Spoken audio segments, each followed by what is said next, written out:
Tax پورے نہیں ہوئے تو IMF والے کہہ رہے ہیں کہ 200 ارب کے اور ٹیکس لگا دو.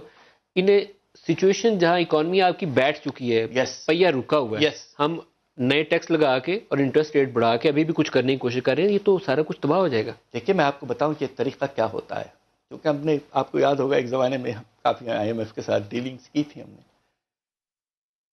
یہ دراصل کوشش یہ کر رہے ہیں کہ پاکستان پر کچھ پریشر نان اکنامک بھی ڈالے, اور اس میں 2-3 چیز کا افیکٹ ہے. ایک تو خاص طور پہ افغانستان کا جو پیس پروسیس ہے اس میں کیا رول پاکستان کا ہونا چاہیے, تو اس میں امریکہ کا ہینڈ یقیناً ہے. آپ کا خیال ہے کہ یہ جو پروگرام ہے, یہ پینفل جو ایڈجسٹمنٹ کروائی گئی ہے, یہ کانسپریسی ہے کہیں اور کنسیشنز لینے کے؟ ایبسلیوٹلی, کہ اگر آپ نے یہ چیزیں کر دیں تو ہم آپ کا ٹارگٹ کم کر دیں گے.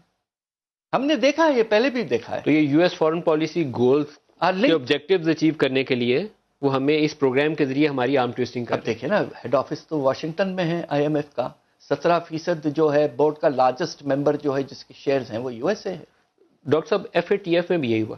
پاکستان نے لاز بہت ریفارم کیے ہیں, ہماری کمزوریاں تھیں, ہم نے وہ گیپس پلگ کیے ہیں, لیکن FATF نے تلوار ہمارے سر پہ رکھی ہوئی ہے. یس, مگر اللہ کے فضل سے ہوگا یہ کہ گرے لسٹ پہ ہی رکھیں گے, میرا خیال یہ ہے.